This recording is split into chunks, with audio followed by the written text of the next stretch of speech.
Good morning, friends. I am Dhruv, and you are watching your own channel. Please like, subscribe, and share this channel with your friends. It is all for free. I find that some of my friends are watching my videos but not liking it, not subscribing it. So I request all of you to please subscribe this channel. Thank you so much. Let us move to the class of accounts.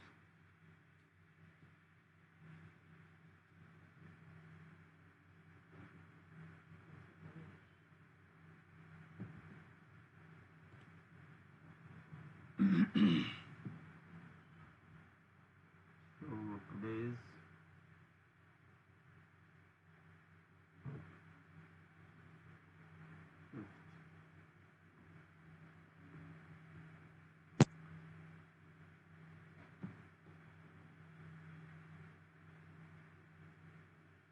Hello. जी sir. हाँ जी, क्या हाल चाल? जी sir, बड़ी बढ़िया है। ये vote दे के आ गए?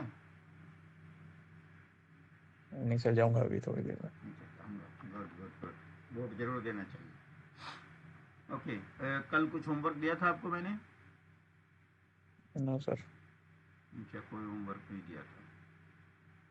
कल हमने पढ़ा था जेवी, है ना? जेवी पढ़ा था और सब लेजर का थोड़ा कॉन्सेप्ट क्लियर किया था। ओके। आज हम लोग जेवी पढ़ेंगे, मेनली सेल्स और सेल्स रिटर्न्स पढ़ेंगे और इंक्लूडिंग जीएसटी। जीएसटी का यूज कैसे करते हैं सेल्स वाउचर्स में, उसको पढ़ेंगे। पहले सेल्स पढ़ लेते हैं, बाद में सेल्स रिटर्न पढ़ेंगे।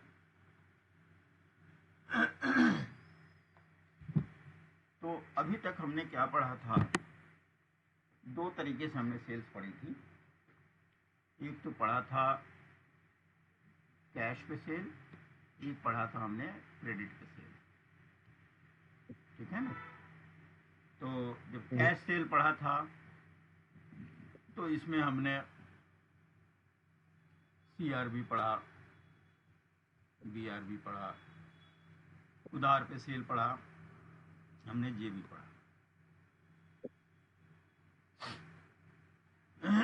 इसी को थोड़ा डिटेल में समझेंगे। सेल्स की बात हो रही है तो हम दोनों पढ़ेंगे, फिर से रिवाइज होगा हमारे। पहले कैश की बात कर लेते हैं।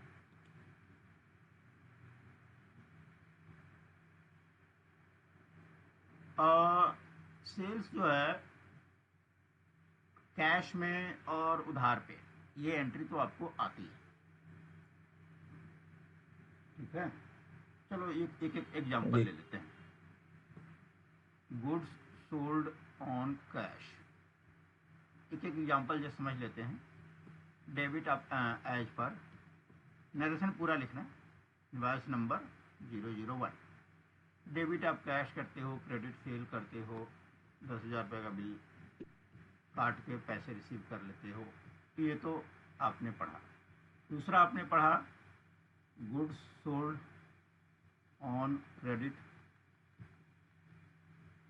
To Messrs XYZ for ₹50,000 as per invoice number मान लो 003।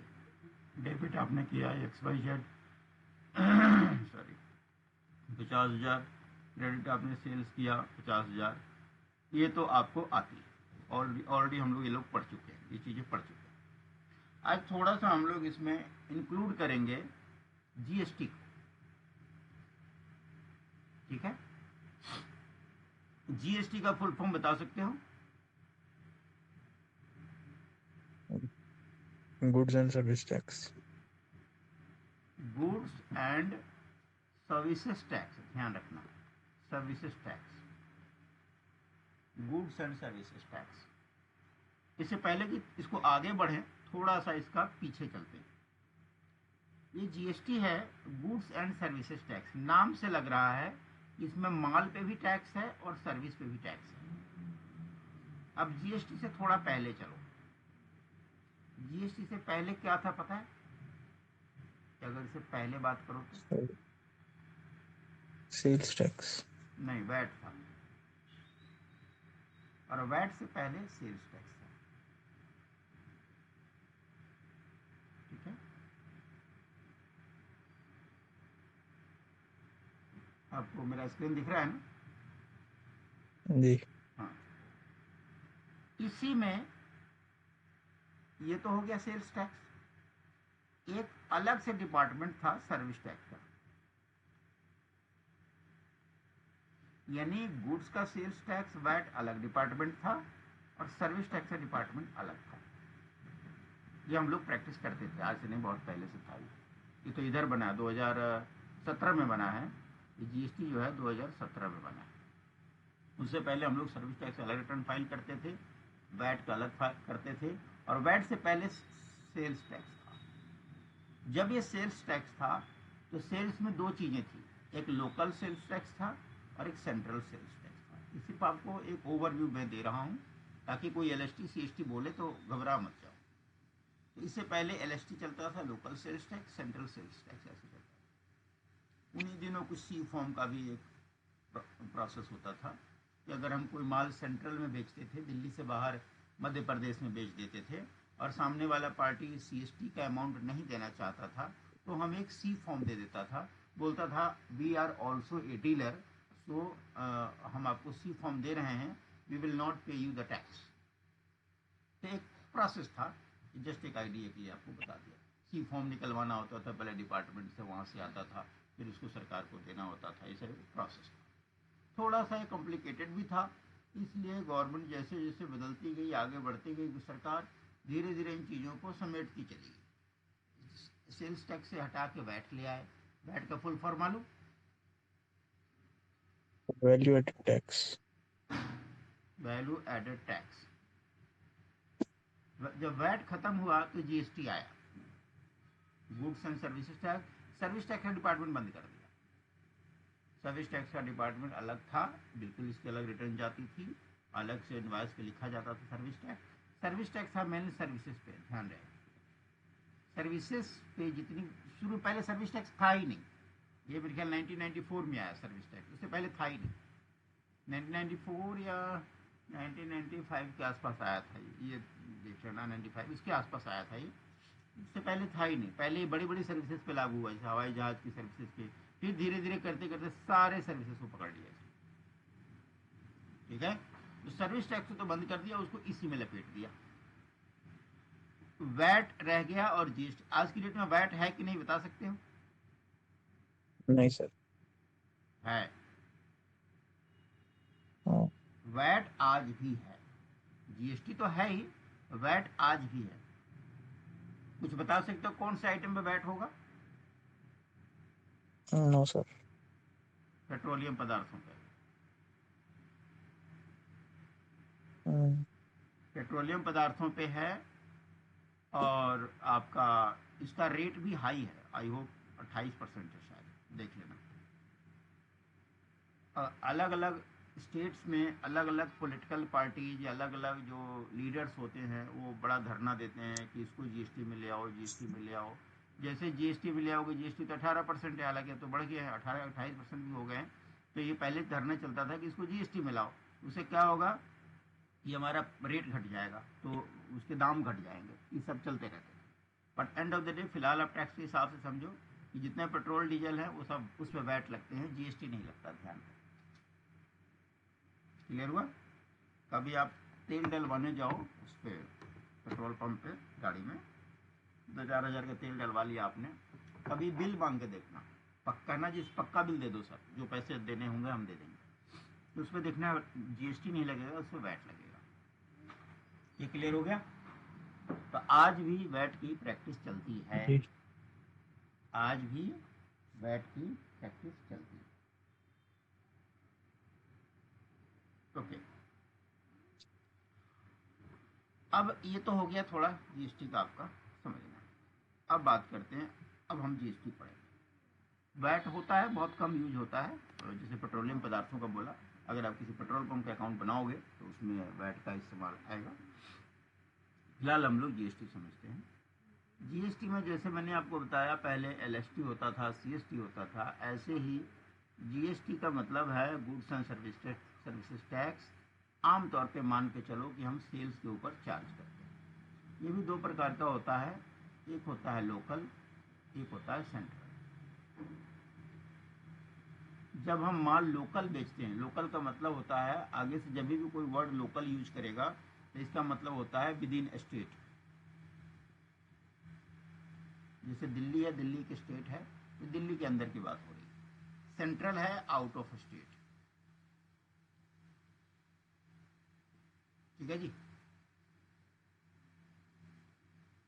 अब लोकल में जब जी लेंगे तो लोकल का जो टैक्स लेगा, लोकल का टैक्स किसको मिलेगा?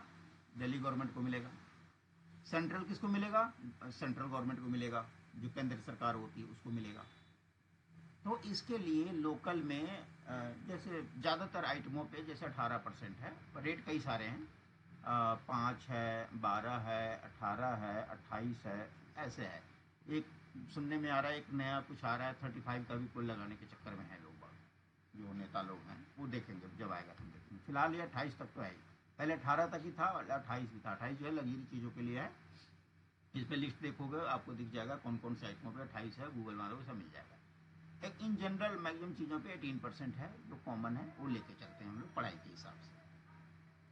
तो लोकल में क्या होता है, जब आप लोकल माल बेचते हो तो इसके दो पार्ट होते हैं, उसको बोलते हैं CGST और SGST। जब भी आप लोकल में माल बेचोगे तो सेंट्रल GST और स्टेट GST, ये मान लो 18% वाला आइटम होगा ना, तो आधे आधे आपको लेने पड़ेंगे, 9%, और SGST लेने पड़ेंगे 9%। सेंट्रल में जाओगे तो इसको बोलते हैं IGST, इंटर स्टेट GST। ये इकट्ठे 18% लगता है। यहाँ तक क्लियर है जी? जी जब भी आप लोकल माल बेचोगे तो यहीं पे कहोगे भैया सेंटर को तो मुझे इतना पैसे देना है और स्टेट को इतने पैसे देने हैं। जब भी आप सेंट्रल माल बेचोगे, यहाँ से मध्य प्रदेश बेचोगे, तो पूरा का पूरा 18% आप IGST इंटर स्टेट ले लोगे, और ये सारा पैसा सरकार को चला जाता है, सेंटर को, और सेंटर जो है स्टेट को इसका हिस्सा बाद में देती रहती है, मंथली बेस पे, क्वार्टरली बेस पे, हाफ ईयरली बेस पे, जो भी होता है। अक्सर आपने सुना होगा जो नेता लोग होते हैं पॉलिटिक्स में, अपने वोट काटने के चक्कर में या अपने पब्लिक को पटाने के चक्कर में बोलते रहते हैं। किसी लेवल तक उनका कहना सच भी होता है, बट इसको क्लेम लेके चलते रहते हैं, भाई देखो हमारा सेंटर ने हमें पैसा नहीं दिया, सेंटर ने हमें पैसा नहीं दिया। वो पता कौन सा पैसा होता है? जो टैक्स का पैसा होता है ना, IGST। जैसे दिल्ली से तुमने माल बेचा मध्य प्रदेश, ठीक है जी, 18% ले लिया। हाँ जी 100 रुपये का माल बेचा तो 18 रुपये ले लिया पब्लिक को, वहाँ के क्लाइंट से। वो जो 18 रुपये होते हैं, पहले आप किसको जमा करते हो? ये पैसे सबसे पहले चले जाते हैं सेंटर के पास, केंद्र सरकार के पास। केंद्र सरकार और राज्य सरकार तो आप समझते ही होंगे, केंद्र में दिल्ली में जो केंद्र की सरकार है, BJP की सरकार है, और अलग अलग स्टेट में अलग अलग पार्टियों की सरकार होती है। तो होता क्या है, जो 18 रुपये गवर्नमेंट लेती है ना, केंद्र सरकार, उनका फर्ज है कि भाई 18 रुपये में से 9 रुपये अपने रखें और 9 रुपये मध्य प्रदेश को दें। ठीक है? तो 9 रुपये जो जी देने हैं मध्य प्रदेश को, तो ये गवर्नमेंट क्या करती है, कहती है भाई आज नहीं देंगे हम तो 2 महीने के बाद देंगे। अब जनवरी का जोड़ लिया, मान लो 500 करोड़ हो गया, तो अब 500 करोड़ तो देने पड़ेंगे, पैसे तो आए हुए हैं, देने पड़ेंगे। और दिए भी जाते हैं, लेकिन उसी में कभी फरवरी में दे दिया, कभी मार्च में दे दिया, कभी अप्रैल में दे दिया, कभी डिले होगा, कभी 6 महीने तक नहीं जाते हैं पैसे। तो इसी को लेकर के स्टेट वाले हंगामा करते रहते हैं, खास तौर से तब जिस स्टेट में केंद्र की सरकार नहीं है, जिस पार्टी की सरकार नहीं है, वो लोग अपना इसको हंगामा करते हैं, कहते हैं भैया देखो ये तो हमारा पैसा रोक के बैठे हैं। भाव समझ में आ गया कहने का? जी तो IGST जो होती है, पैसा सेंटर के पास जाता है, CGST भी सेंटर के पास जाता है, और SGST स्टेट के पास जाता है। IGST के 2 हिस्से होते हैं, स्टेट गवर्नमेंट जो है आपको बाकी भेजती है। अब ये तो हो गया एक जनरल ओवरव्यू कि ये होता क्यों है, क्या होता है, फुल फॉर्म क्या होता है। अब गुड्स एंड सर्विसेज टैक्स का मतलब ये है कि भैया आप माल चाहे सेल करो चाहे सर्विस लो, उस पर आपको टैक्स लगाना है। मान लो हम 18% लेके चलते हैं, और थॉरोफेयर में हम 18 ही रखेंगे, रेट हम कुछ भी रख सकते हैं, आगे चलेंगे, फिलहाल समझने के लिए हम 18 रखते हैं। तो सेल क्या होता है तो तुम्हें मालूम है, सर्विस क्या होता है मालूम? जी सर, सेल गुड्स जब सोल्ड होता है, हम्म। और सर्विस कोई इंटेंजिबल सर्विस होती है। हाँ, इंटेंजिबल सर्विस हो सकती है, कोई भी प्रोफेशनल सर्विस जिसमें माल नहीं लगता है, और वो सर्विस होती है। ठीक है। सर एक, जैसे सेंट्रल स्टेट में है, हम्म। और प्रोडक्ट दो स्टेटों के बीच में वो हुआ, मूव हुआ, सेल हुई है, मूव तो हो गया, हाँ। टैक्स किसको मिलेगा, कौन से स्टेट को मिलेगा? वही मैंने इसे जस्ट थोड़े 2 मिनट पहले बताया कि जैसे मैं दिल्ली में हूँ, दिल्ली से समझ लो, दिल्ली से आपको एग्जाम्पल समझ में आएगा। अगर दिल्ली का माल मैंने दिल्ली में बेच दिया, मतलब मैंने आश्रम से बिल काटा और लाजपत नगर में बेच दिया, ठीक है, तो मैं क्या क्या कलेक्ट करूँगा? CGST कलेक्ट करूँगा और SGST सिलेक्ट करूँगा, ये मैंने अभी बताया ना। लोकल में मैं 2 टैक्स लूँगा, जैसे 18 रुपये लेने हैं 100 रुपये पे, तो 9 रुपये ये लूँगा, 9 रुपये ये लूँगा। ये जो 9 रुपये जाएंगे सेंटर को, जाएंगे, चालान बनता है इसका, GST का चालान बनता है, ये 9 रुपये सेंटर को जाएंगे और 9 रुपये स्टेट को जाएंगे। ये समझ में आया? जी। और ये जो IGST गया, IGST आपको चला गया, IGST जो कलेक्ट किया पूरा सेंटर को चला गया। हमने टैक्स, एज ए बिजनेसमैन हमने क्या करना होता है, हमने सिर्फ IGST लिया, टैक्स चालान जमा किया, वो चला। समझने के लिए समझ लो, वो सब सेंटर को चला जाता है, वो सब इंटर पॉलिटिकल मैटर है, उसमें हमारे अकाउंट्स टैक्स से कोई मतलब नहीं। हमारी जिम्मेदारी है कि अगर हम दिल्ली से बाहर माल बेचते हैं तो हम उस पर IGST कलेक्ट करेंगे, और वो पूरा का पूरा पैसा हम IGST के चालान जमा बना के उसको पे करेंगे। अब इंटरनली गवर्नमेंट का मैटर है कि भाई यहाँ का गवर्नमेंट है, स्टेट का गवर्नमेंट है, आपस में जो भी उनका लेन देन है वो आपस में कब करेंगे, उनसे हमारा कोई वास्ता नहीं। और कोई सवाल इसी से रिलेटेड? अभी आप कुछ पूछ रहे थे। तो मैं कह रहा हूँ कि जैसे गुड्स मैंने दिल्ली में बनाए, और हम्म, सेल मैंने महाराष्ट्र। कर दिया, कर सकते हैं, बिल्कुल कर सकते हैं। हेलो। हेलो। जी सर। मैं कह रहा हूँ आपने दिल्ली से माल बेच दिया महाराष्ट्र, जी। अब इसमें क्वेश्चन क्या है, बेच सकते हो, कोई दिक्कत नहीं है। तो सेंट्रल गवर्नमेंट टैक्स किसको देगी, दिल्ली को महाराष्ट्र को, आधा जो पैसा है? ये हम अपन पहले तो अपन क्या करेंगे, महाराष्ट्र वाली पार्टी से हम लोग पैसे लेंगे और हम लोग चालान जमा कर देंगे IGST। ठीक है, हमारा बिजनेसमैन की जो हमारी लिमिटेशन है, हमने टैक्स लेके जमा करा दिया, ये तो हमारा काम है। अब IGST जब जमा हो गया सेंटर के पास, वो सेंटर को जाती है पैसे सारे। अब जो सेंटर है वो आपस में उनका स्टेट के साथ रिलेशन होता है, ठीक है जी आपके यहाँ माल गया जो भी है, मैंने जो पैसे देने हम आपको देते रहेंगे, आज देंगे कल देंगे, जब भी वो उनका आपस में लेन देन चलता रहता है। प्रैक्टिकली हमें जो पैसा देना है, हमें IGST को देना है, जो कि सेंटर को जाता है।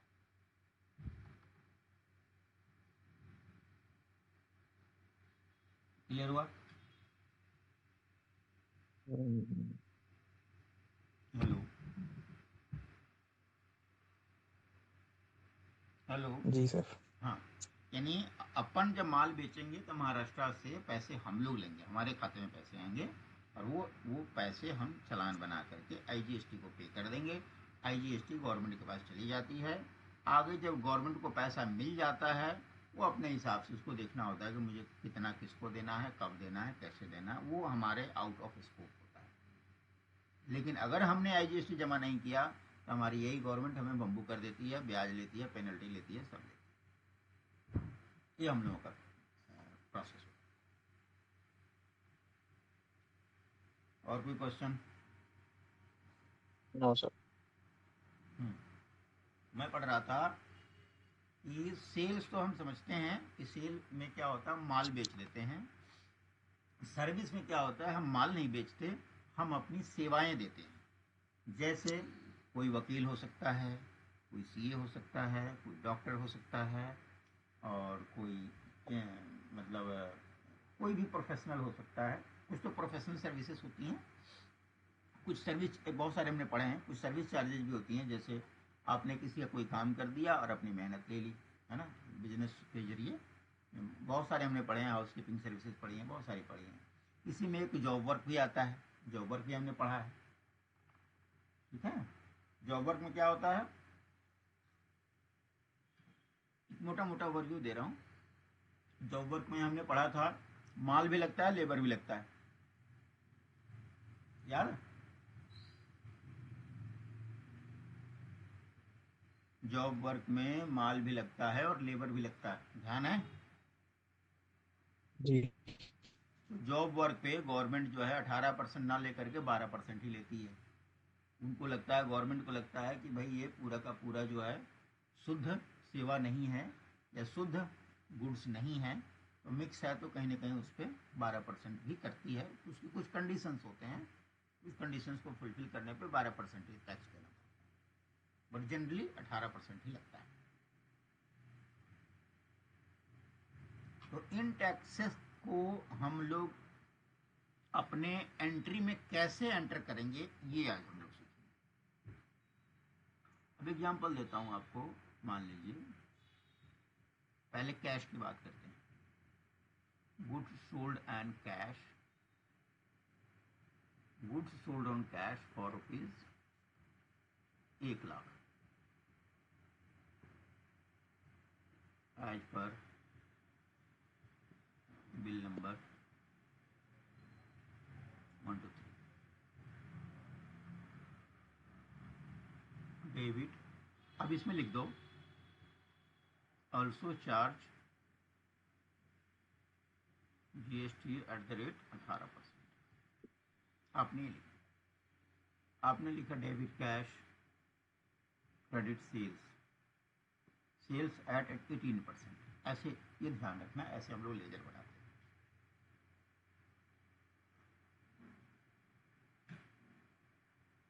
सेल्स 18%। इसमें एक और चेंज कर देता हूँ थोड़ा सा। हम लोग क्या लिखते हैं, हम लोग लिखते हैं sales local at 18%, credit CGST, credit SCST। ये था सेल कितने का था, 1,00,000 का। CGST था 9,000, SCST था 9,000 और कैश हमने ले लिया 1,18,000। इस एंट्री में कोई डाउट है तो बोलो। No sir.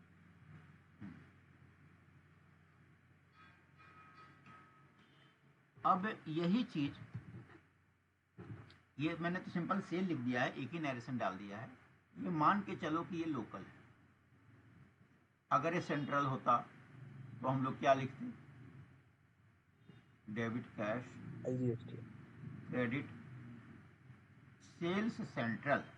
लेजर इस हिसाब से खुलते हैं, लेजर यही खोलना जो मैं लिख रहा हूं, ऐसा ही खोलना होता है आपको। Sales central, credit IGST। एक और गलती कर दी मैंने, CGST एट 9% लिखो, एट द रेट 9% लिखो। यहाँ credit IGST eight the rate 18% लिखो। ये हो गया आपका 1,18,000, 1,18,000।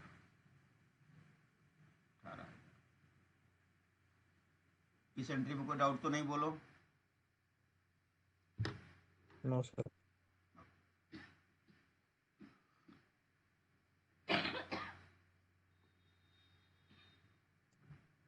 अब बात करते हैं, ये हो गया सेल्स की। इसी में आप सर्विसेज भी कर सकते हो। मतलब इसमें मान लो आपने कोई सर्विस भी दिया है। अब ये जो है ना, जो सर्विसेज का जो है, इसमें थोड़ा सा ग्लिच होता है, और जब आप टैक्सेशन में आओगे तो उसमें डिटेल में पढ़ोगे कि सर्विस का कैसे है। बट ये मान के चलो, जैसे एग्जांपल देता हूं आपको।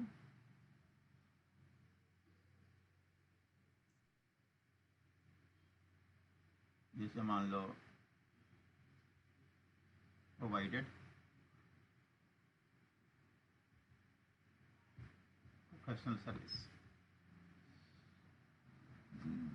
फॉर रुपीज़ 1,00,000 एट 18% के रेट से किया। प्रोफेशनल सर्विस पे 18% ही लगता है। फिर आपने डेबिट कैश कर दिया, क्रेडिट कर दिया। प्रोफेशनल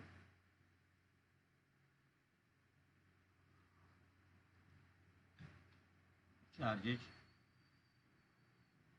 रिसीव्ड अकाउंट, क्रेडिट कर दिया CGST 9%।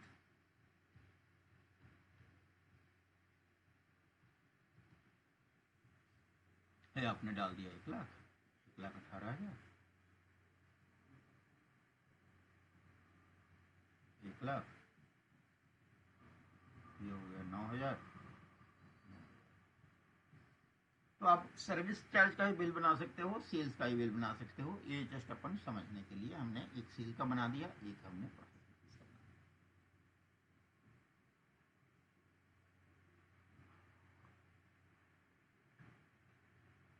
यहाँ तक तो कोई डाउट होना नहीं चाहिए आपको। No sir. ये तो हमने सेल्स पढ़ लिया। अब अपन पढ़ेंगे सेल्स रिटर्न। ठीक जो है रिवर्स ऑफ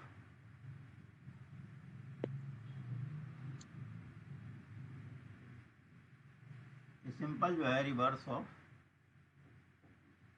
सेल्स, यानी जो आपने सेल्स की एंट्री करी उस वो ठीक उल्टा हो जाएगा। जैसे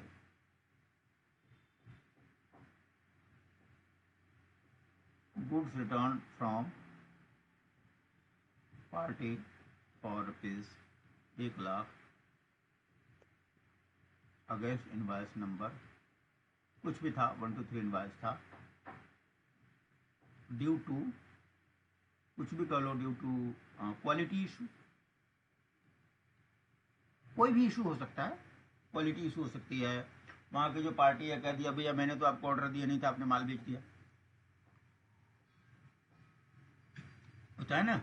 या कहते हैं भैया हमारे यहाँ कोई दिक्कत आ गई है, हमारा ऑफिस में पानी आ गया है, आप माल ले जाओ, कुछ भी बोल सकता है। आप क्या करोगे, सॉरी, आप इसकी ट्रांजेक्शन क्या बनाओगे, आप करोगे डेबिट सेल्स,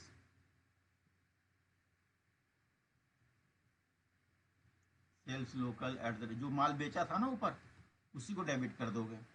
फिर डेबिट CGST,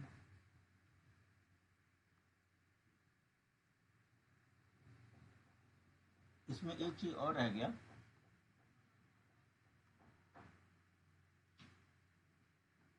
चलो बता देता हूँ। यहाँ ये आउटपुट इनपुट तो समझते हो ना, जी। आउटपुट इनपुट समझते हो। Output input sir. Output input आप समझते हो कि नहीं। No sir. अच्छा ओके, समझाता हूँ। ये सब प्रैक्टिकल में आती है। ये इसकी ये भी आउटपुट कर दो, आउटपुट इनपुट और समझा देता हूँ।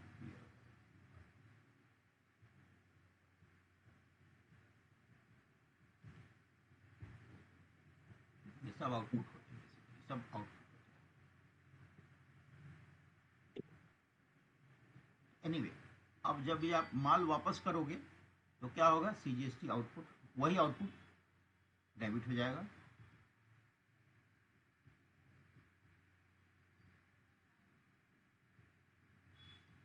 वही ऊपर वाला जो माल बेचा था, किसको बेचा था हमने, कहाँ गया वो, ये कैश पे था, ये कैश पे है ना। गुड्स रिटर्न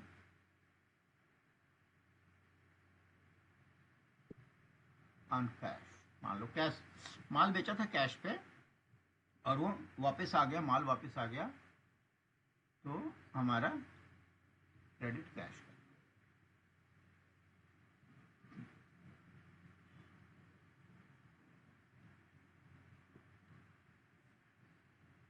एंट्री समझ में आ गई।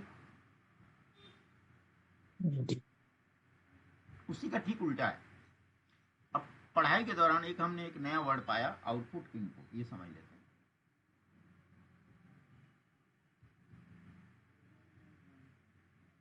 बेसिकली टैक्स के लिए होता है। टैक्स आउटपुट क्या है, टैक्स इनपुट क्या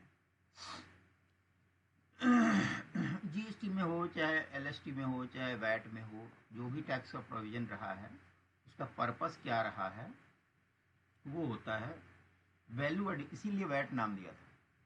वैट नाम इसलिए बीच में ईजाद हुआ था क्योंकि वैल्यू ऐड के ऊपर टैक्स लगता है, वैल्यू ऐड के ऊपर। इसका लॉजिक क्या है बता देता हूँ आपको। मान लीजिए आपने कोई, देखो पहले हम सेल्स को समझते हैं, थोड़ा और डिटेल में समझते हैं। सेल्स करने के लिए पहले तो परचेज करोगे, राइट? पहले परचेज करोगे फिर आप सेल्स करोगे।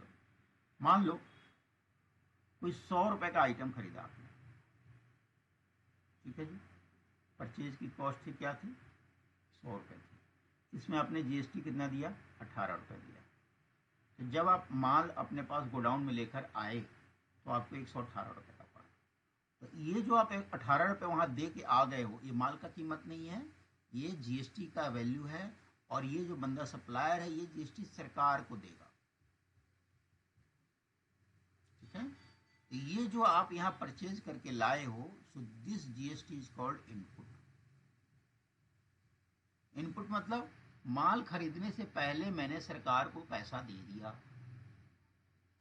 अब ये माल मेरे गोडाउन में आ गया, अब मेरे गोडाउन में अब मुझे इसको सील करना है। तो 100 रुपए का जो माल मैंने खरीदा, बट नेचुरल महंगा बेचूंगा। मान लो मान लो मैंने आपको बेच दिया 100, कितने का बेच दूँ, चलो मैं समझाने के लिए आपको मैं 200 का बेच देता हूँ। बेच सकता हूँ, कोई बड़ी बात नहीं। 100 रुपए का माल खरीद के मैंने 200 में बेच दिया। तो जब मैं 200 में माल बेचने जाऊंगा तो मैं इस पे टैक्स लूंगा, जीएसटी 18% मैं भी लूंगा। क्यों? क्योंकि जो माल है ये 18% वाला है, तो 36 रुपये टैक्स हो गया। मैंने क्लाइंट से कितना लिया, 236 रुपये लिया। तो 100 रुपये का तो चलो 200 रुपये ये मेरा मार्जिन हो गया।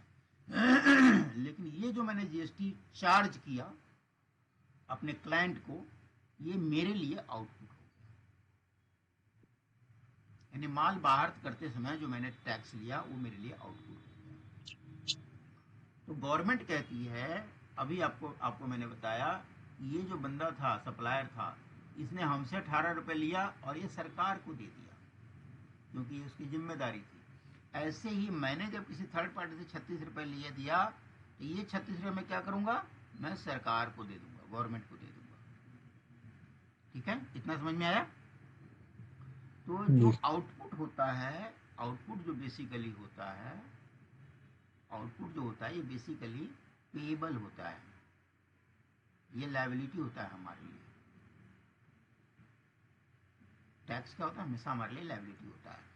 जब मैं ये आउटपुट देने जाऊंगा गवर्नमेंट को, तो मेरा कितना देना फर्ज है, 36 रुपये देना फर्ज है।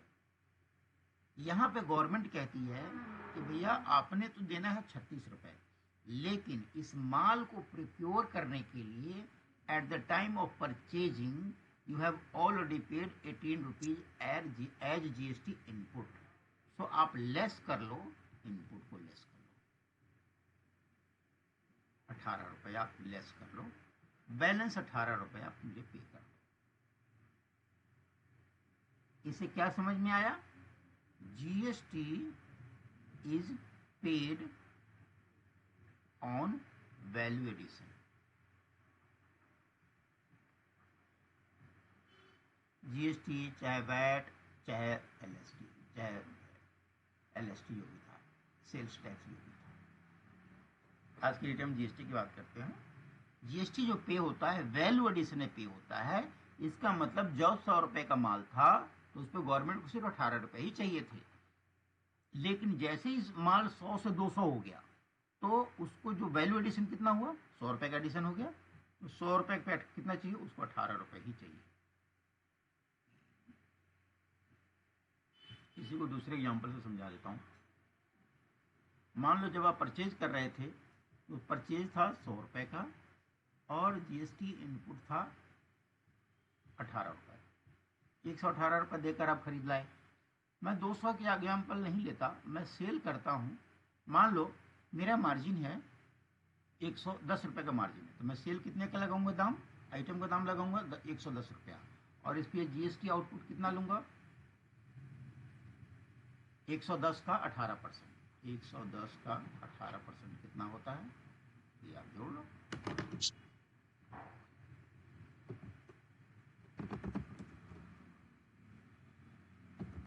110 का 18% होता है 19 रुपये 80 पैसे। समझना, उस वही एग्जाम्पल है, थोड़ा अमाउंट चेंज करके मैं समझा दे रहा हूँ। तो आप टोटल क्लाइंट से कितना लोगे, 119 रुपये 80 पैसे। ये आपको रिसीव हो गया। अब पेएबल कितना बनेगा, जीएसटी पेएबल बराबर आउटपुट माइनस इनपुट। आउटपुट था 19 रुपये 80 पैसे, माइनस 18 रुपये आप दे चुके, तो सिर्फ आप 1 रुपये 80 पैसे ही पे करोगे। This is net payable. और ये पेएबल कितना हुआ, अब यहां देखो वैल्यू ऐड कितना हुआ था, 10 रुपये हुआ था, राइट। 100 का 110 हुआ था, तो 10 का 18% कितना हो गया, 180। ये समझने का खेल है। कितना समझ में आया? जी सर। यानी कि जब भी हम, आज को हम कंक्लूड करें, जब भी हम जीएसटी चार्ज करते हैं तो क्लाइंट से हम पूरा चार्ज करते हैं 18%, ठीक। उसको हम लोग जब बिल में काटते हैं तो बिल में हम उसको क्या लिखते हैं, बिल में लिखते हैं भैया सीजी, बिल में हम लिखते हैं, देखो ये एक्चुअली जो मैंने लिखा है ना, ये वाउचर, ये वाउचर में लिखा है मैंने, ये बिल नहीं है, ये दिस इज नॉट बिल। अब बिल का थोड़ा बता देता हूँ आपको। ये वाउचर बनाया मैंने, सेल कर दिया इसलिए वाउचर बनना जरूरी है, तो वाउचर में जब एंट्री करूंगा तो ये लिखूंगा। लेकिन जब आप बिल काटोगे, आपने कहीं देखा होगा, बिल का फॉर्मेट देख लेना कई कॉलम्स होते हैं। आप यहाँ तो वैल्यू लिखोगे, गुड्स की वैल्यू हो गई मान लो 100 रुपये, फिर ऐसे करते हैं 100 रुपये टोटल हो गया, फिर यहाँ लिखते हैं ऐड CGST @ 9%, SGST @ 9%, ऐसे 118 का बिल काटते हैं, ग्रैंड टोटल। आप कहीं देखो किसी का बिल कुछ ऐसा ही होता है। तो यानी कि बिल में तो आप लिखोगे सिर्फ इतना ही, CGST SGST लिखोगे, या अगर सेंट्रल बिल है तो आप IGST लिखोगे, IGST @ 18%।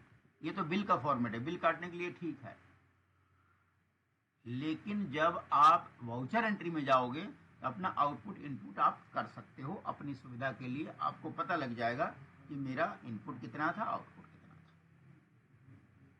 कुछ क्लियर मतलब हुआ? सर जीएसटी पे लगता है जो एक्स्ट्रा पैसे हमने कमाए हैं, जो हमारा खर्चा है उस पे नहीं लगेगा। हाँ, वैल्यू एड पे लगता है। नहीं, हाँ, अगर एक्चुअल लगने की बात करो तो वैल्यू ऐड पे ही हमें जेब से देना पड़ता है, जितना, क्योंकि जितना आपने टैक्स पे कर दिया वो आपको इनपुट यहाँ मिल जाता है। अक्सर आपने सुना होगा जो अच्छे बिजनेस वाले होते हैं, जो पक्के बिजनेस वाले होते हैं, वो कच्चा बिल लेते ही नहीं, कहते नहीं ना भैया तुम टैक्स पेड लो। क्यों? मुझे पता है, मैं भी जीएसटी में रजिस्टर्ड हूँ, मैं तुम्हें जितना भी टैक्स दूंगा मुझे तो इनपुट मिल ही जाएगा।